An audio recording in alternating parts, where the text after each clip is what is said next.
Salut à tous, c'est Kevin de MrX.net et aujourd'hui on va parler de prise de son, en particulier de l'enregistreur Olympus LSP4. Pour enregistrer chez moi, j'utilise mon Blue Yeti. Alors en intérieur tout va bien, mais lorsqu'il s'agit d'être à l'extérieur, c'est beaucoup plus difficile. C'est pour ça que j'ai fait l'acquisition du Olympus LSP4 qui peut être utilisé avec mon appareil photo. Pour filmer, j'ai le choix d'utiliser le micro interne de mon GH5 ou sinon également d'utiliser un micro externe comme le Rode VideoMic Pro, voire comme ici, utiliser l'Olympus LSP4. J'ai fait le choix d'utiliser un enregistreur externe tout simplement parce que je voulais quelque chose de compact, de rechargeable et que je puisse utiliser avec de la mémoire externe. Cet enregistreur, je l'ai eu au prix de 160 € sur Amazon. On peut le retrouver aussi sur le site officiel à 200 $ et si jamais vous voulez le commander, vous avez le lien dans la description.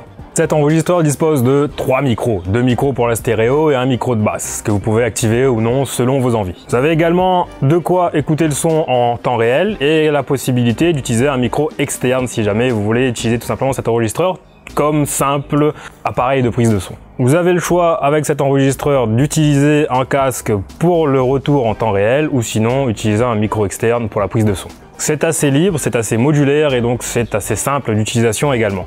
À côté de ça, l'enregistreur embarque 8 Go octets de mémoire, ce qui permet de tout enregistrer directement sur l'appareil. Donc si jamais vous avez paumé votre carte SD, vous pouvez faire sans. Vous avez la possibilité aussi d'utiliser votre prise USB directement pour la recharge et le tout est fourni avec une pile AAA LR6 rechargeable. Bien sûr, comme toujours, vous pouvez retrouver l'article complet avec tous les essais que j'ai pu effectuer sur cet appareil sur MrX.net.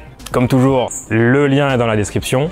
L'Olympus LSP4 est léger, il pèse que 75 grammes, donc je l'utilise directement sur mon rig avec mon setup. Il permet l'enregistrement en MP3, en FLAC et même en PCM, et ça jusqu'à 96 kHz avec une résolution de 24 bits, ce qui est plutôt pas mal. En vrai, 24 bits ça fait beaucoup, hein. Pour vous présenter l'Olympus LSP4, j'ai décidé de vous faire une comparaison avec le Zoom H4n qui est un enregistreur professionnel qui dispose notamment de 2 entrées XLR et de 2 micros pour la stéréo. Pour comparer le LSP4 et le H4n, j'ai pris la décision de faire une petite prise de son avec les 2 appareils allumés en live. En l'occurrence, je vais faire une citation que j'aime bien en créole qui est « Pas capable et mort sans essayer. Pas capable et mort sans essayer. » Et donc voilà, vous pouvez enfin comparer le LSP4 et le H4n et si jamais vous voulez revoir tout ça, vous repassez sur MrX.net. Personnellement, je suis satisfait de mon LSP4 parce qu'il est simple d'utilisation, il est transportable et je l'emmène partout avec moi comme aujourd'hui par exemple. Outre cela, il s'intègre parfaitement dans mon rig et quand j'en ai besoin, il me suffit de retirer le port USB pour l'utiliser. Dans l'ensemble, je préfère mon Olympus au Zoom H4n parce qu'il est léger et qu'il a une qualité comparable. En tout cas, vous pouvez retrouver le lien vers la fiche produit en description. Sur Amazon, ça vaut environ 160 €. Et si vous avez des questions, vous pouvez tout laisser en commentaire. Bien sûr, je vous invite à laisser un petit pouce vers le haut et à faire un tour sur l'article de MrX.net.